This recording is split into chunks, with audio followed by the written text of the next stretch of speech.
कर दिया है कि हम कार सेवा करें।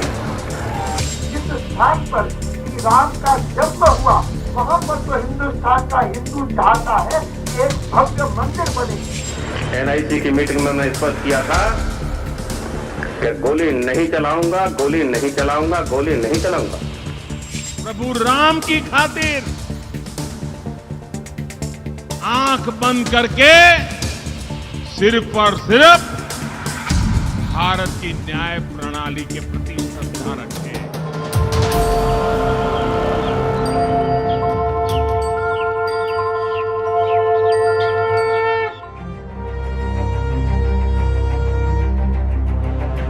ये दृश्य स्वतंत्र भारत के सबसे बड़े जन आंदोलन के थे, जिसकी नींव में हमारी राष्ट्रीय पहचान एवं सामाजिक समरसता निहित है। माननीय उच्चतम न्यायालय ने जन भावनाओं के अनुरूप फैसला सुनाकर हमारी राष्ट्रीयता को और अधिक जीवंत बना दिया है। इस अवसर पर असंख्य राम भक्तों के बलिदान और हमारे दृढ़ प्रतिज्ञ नेतृत्व की अटूट प्रतिबद्धता का भी स्मरण स्वाभाविक है। श्री राम जन्मभूमि का इतिहास तो रामायण काल से अस्तित्व में है, लेकिन विदेशी आक्रांताओं ने जन्मभूमि पर अतिक्रमण कर एक ढांचा बना दिया। उस दिन से लेकर आज तक वहां मंदिर पुनः निर्माण के लिए अनवरत संघर्ष जारी रहा। लेकिन इस दिशा में उम्मीद की नई किरण 12 ज्योतिर्लिंगों में से पहले सोमनाथ मंदिर जीर्णोद्धार के दौरान देखने को मिली। इस दिशा में सबसे पहला कदम के.एम. मुंशी ने उठाया। लौह पुरुष सरदार वल्लभ भाई पटेल भी के.एम. मुंशी के विचारों से सहमत थे। इसीलिए स्वतंत्र भारत में सबसे पहले उन्होंने ही सोमनाथ मंदिर के जीर्णोद्धार का संकल्प लिया। सोमनाथ मंदिर का पुनर्निर्माण किया जाएगा और फिर से इसका गौरव बहाल किया जाएगा। सोमनाथ मंदिर से लगभग 757 किलोमीटर दूर भारत के उत्तर पूर्वी छोर पर भगवान श्री राम के जन्म स्थान अयोध्या में भी सोमनाथ मंदिर की तरह श्री राम मंदिर निर्माण के प्रयास शुरू हो चुके थे। अयोध्या में श्री राम जन्मभूमि पर भी आक्रांताओं ने राम मंदिर को ढाकर जो ढांचा खड़ा किया था, बताया जाता है कि 22 दिसंबर 1949 की रात अचानक विवादित ढांचे के अंदर रामलला जी की मूर्ति प्रकट हो गई। तब से वहां पूजा अर्चना प्रारंभ हो गई। हमारे संविधान निर्माता भी जानते थे कि भगवान श्री राम भारत के प्रतीक हैं। संविधान की मूल प्रति में राम दरबार को सम्मिलित यूं ही तो नहीं किया गया था। भारतीय जनसंघ के संस्थापक डॉक्टर श्यामा प्रसाद मुखर्जी भी इस संविधान सभा के सदस्य थे, जिन्होंने संविधान की उस मूल प्रति पर अपने हस्ताक्षर किए। साल 1951 के बाद जन्मभूमि का मामला केंद्र सरकार की निष्क्रियता के कारण विवादित होने लगा और स्थानीय अदालत में लंबित हो गया। हालांकि सामाजिक स्तर पर प्रयास चलते रहे। इस दिशा में एक ठोस पड़ाव 1977 से 1986 के बीच आया। इस एक दशक में श्री राम जन्मभूमि के आसपास पुरातत्व सर्वेक्षण का कार्य किया गया। अयोध्या में राम जन्मभूमि के पास खुदाई करने वाली पुरातत्व टीम का हिस्सा रहे पद्मश्री के मोहम्मद, जो कि संस्थान के क्षेत्रीय निदेशक भी थे, ने एक साक्षात्कार में बताया कि विवादित ढांचे के खंभे किसी हिंदू मंदिर के थे। उनके अनुसार पुरातत्व टीम ने पाया था कि ढांचे के खंभों में पूर्ण कलश उकेरे गए थे, जो हिंदू संस्कृति के पुख्ता साक्ष्य थे। हमने पहले जाके देखा तो वो मस्जिद का जो भी है तो उसमें पिलर्स में 12 पिलर्स जितने भी थे वो सब जो ना हिंदू मंदिर का था। तो आप पूछेंगे कि हिंदू मंदिर आप कैसे कहेंगे, तो हिंदू आप कोई भी जो ना हिंदू मंदिर का देखेंगे तो वो हिंदू मंदिर का हमेशा पूर्ण कलश मिलेंगे आपको, पूर्ण कलश। That is a symbol of prosperity in Hinduism. मुसलमानों को जितना मक्का और मदीना इम्पोर्टेंट है, उतना ही एक आम हिंदू के लिए ये दिस इज राम की जन्मस्थान, कृष्ण की जन्मस्थान, ये इम्पोर्टेंट है। और मुसलमानों को willingly they should hand it over.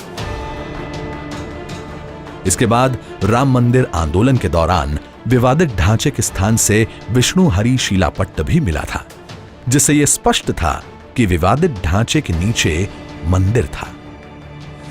1985 में श्री राम मंदिर निर्माण के लिए देश भर में जन जागरण शुरू हुआ और इन प्रयासों को सफलता 1 फरवरी 1986 को मिली।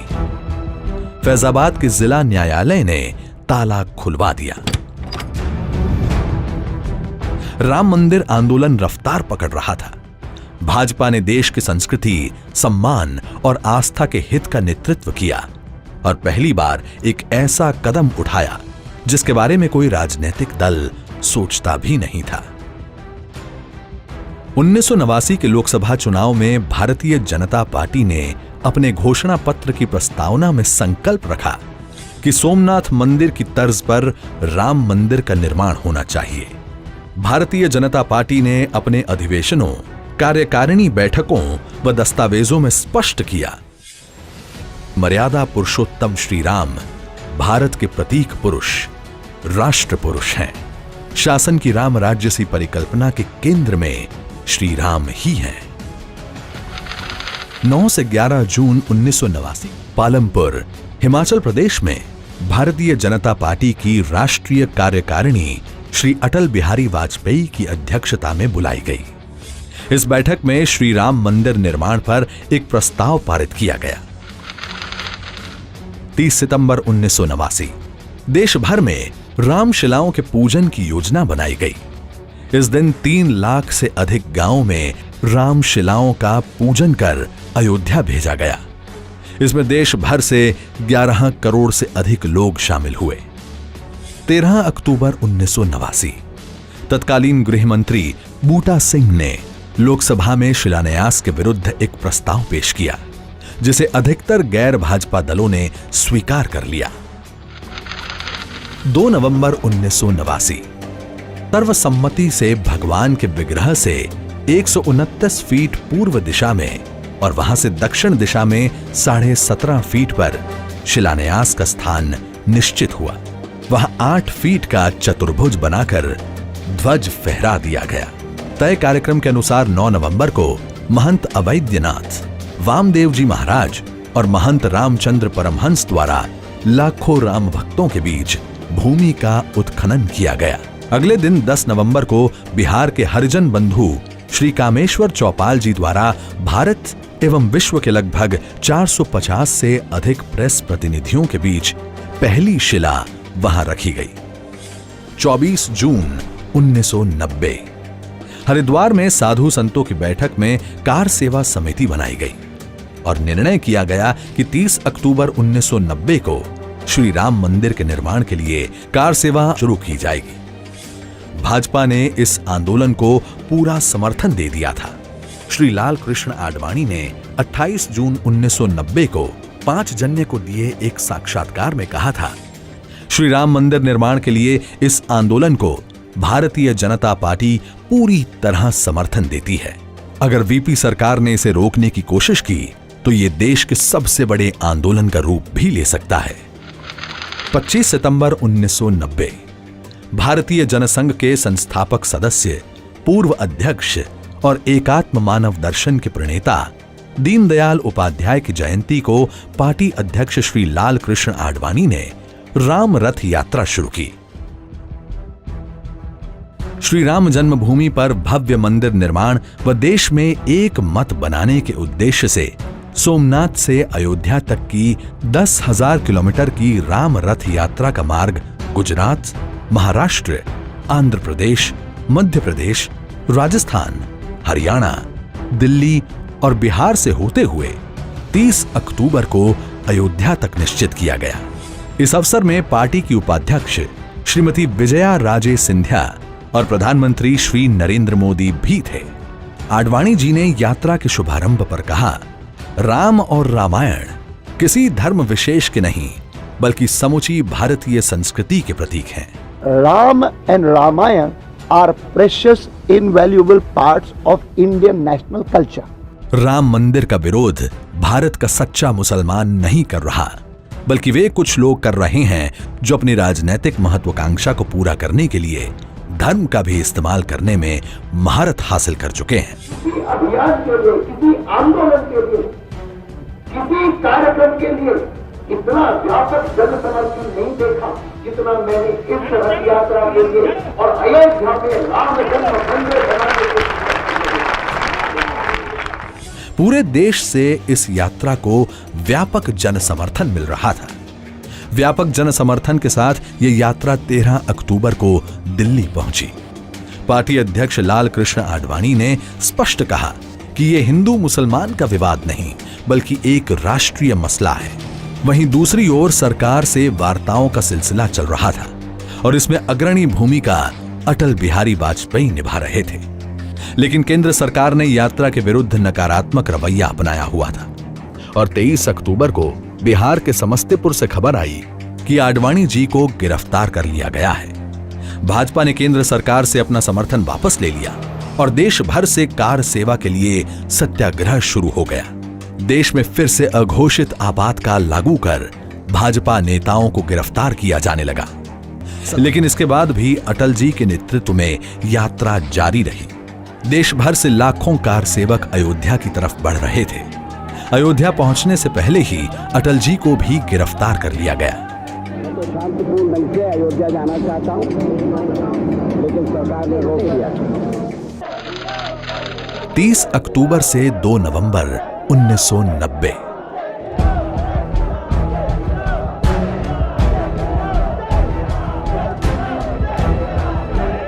कार सेवा अयोध्या पहुंची तो मुलायम सिंह यादव की सपा सरकार ने दमन शुरू कर दिया। देश भर से 8 लाख से अधिक कार सेवक निकले थे, जिनमें से 3,30,000 कार सेवकों को गिरफ्तार किया गया। जलियांवाला बाग कांड की तर्ज पर हजारों निहत्थे कार सेवकों पर आंसू गैस छोड़ी गई। दौड़ा दौड़ा कर लाठी चार्ज किया गया। यहां तक कि 72 घंटे के भीतर 2 बार गोलियां चलाकर करीब 50 कार सेवकों को मौत के घाट उतार दिया गया। हजारों कार सेवक बुरी तरह घायल हो गए। 4 अप्रैल 1991 दिल्ली स्थित बोट क्लब में विशाल संकल्प सभा का आयोजन किया गया। इसमें देश भर से 25 लाख से अधिक राम भक्त शामिल हुए। भाजपा की ओर से लाल कृष्ण आडवाणी, अटल बिहारी वाजपेयी, मुरली मनोहर जोशी और राजमाता विजया राजे सिंधिया मंच पर मौजूद थी। सभा खत्म होते होते मुलायम सिंह यादव ने उत्तर प्रदेश के मुख्यमंत्री पद से इस्तीफा दे दिया। उत्तर प्रदेश में दोबारा चुनाव हुए और भाजपा नेता कल्याण सिंह के नेतृत्व वाली सरकार ने पदभार संभाला। 7 से 10 अक्टूबर 1991 कल्याण सिंह सरकार ने राम मंदिर निर्माण के लिए विवादित ढांचे को छोड़कर आसपास की 2.77 एकड़ भूमि का अधिग्रहण किया। अब देश भर में श्री राम मंदिर की मांग जन आंदोलन का रूप ले चुकी थी। 29 नवंबर 1992 आडवाणी जी समेत प्रमुख भाजपा नेताओं ने कार सेवा का आह्वान किया और 25,000 सशस्त्र पुलिस बलों की तैनाती के बावजूद 3 दिसंबर 1992 को अयोध्या में 3 लाख से अधिक कार सेवक एकत्र हो चुके थे। 5 दिसंबर 1992 अटल जी ने लखनऊ में ऐतिहासिक जनसभा को संबोधित किया। सचमुच में सुप्रीम कोर्ट ने हमें अधिकार दिया है कि हम कार सेवा करें।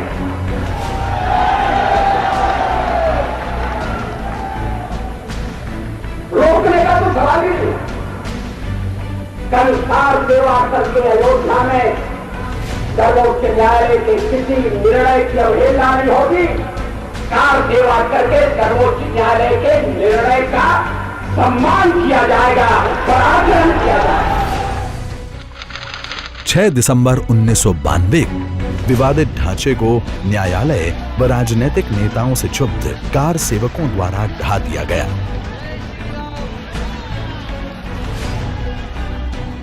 इस बीच श्री कल्याण सिंह ने मुख्यमंत्री पद से इस्तीफा दे दिया, लेकिन एक भी राम भक्त पर गोली नहीं चलाई गई। एनआईसी की मीटिंग में मैंने स्पष्ट किया था कि गोली नहीं चलाऊंगा, गोली नहीं चलाऊंगा, गोली नहीं चलाऊंगा।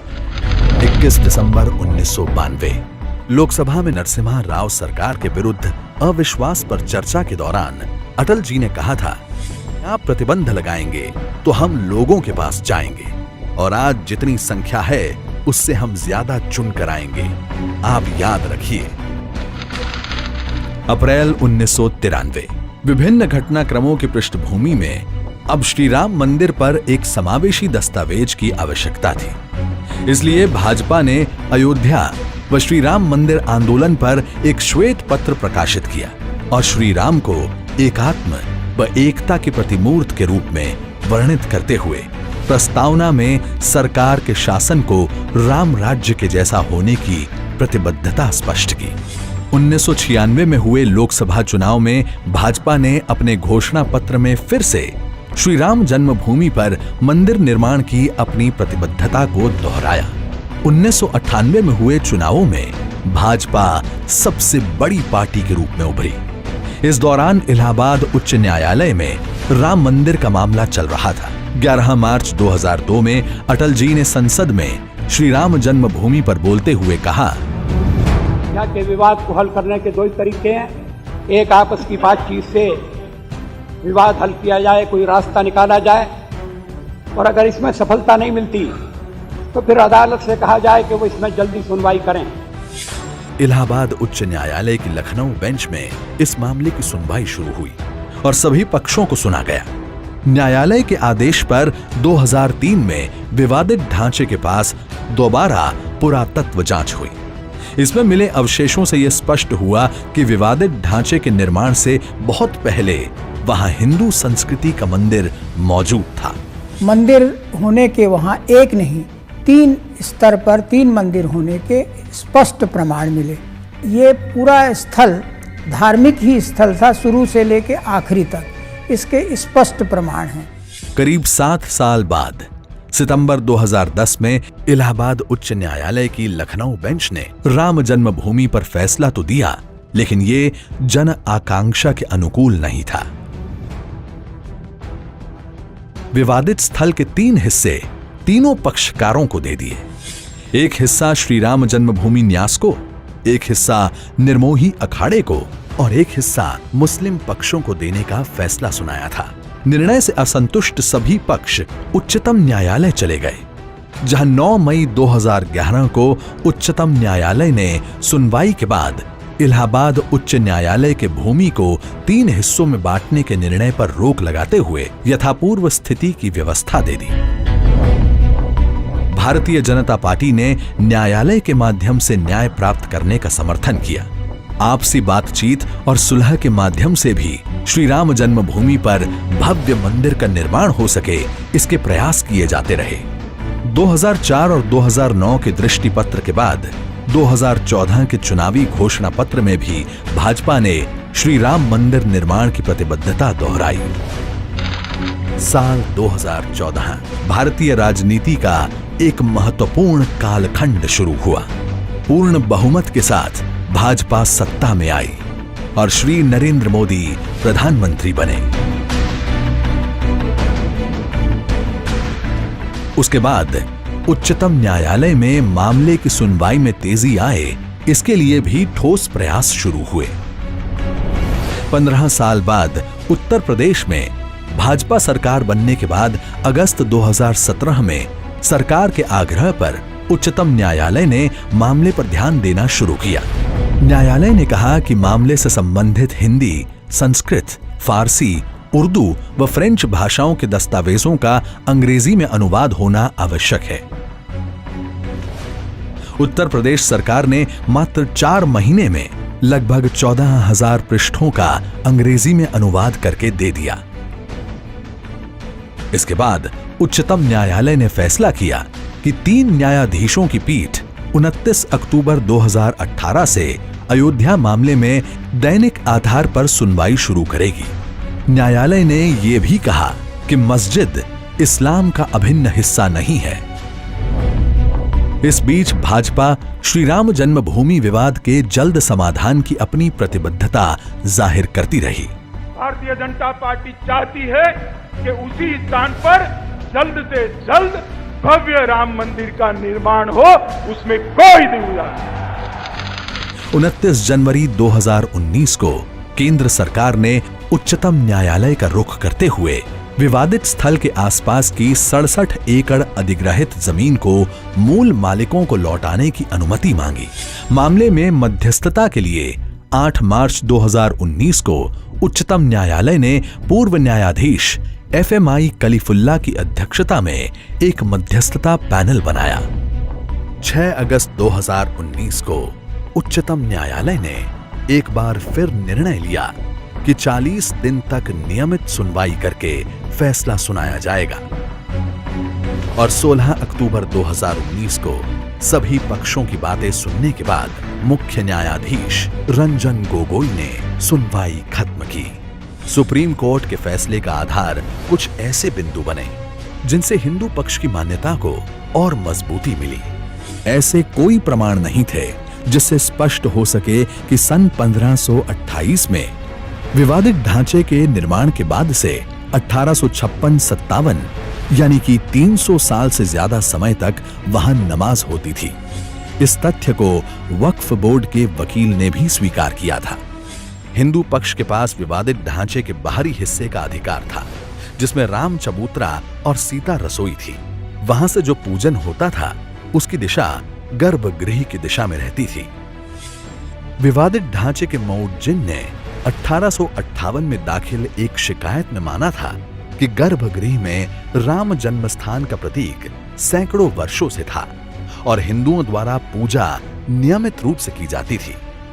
और अंततः उच्चतम न्यायालय के फैसले के बाद अयोध्या में भव्य राम मंदिर का मार्ग प्रशस्त हुआ है और सौहार्द के अनूठे अध्याय का शुभारंभ भी।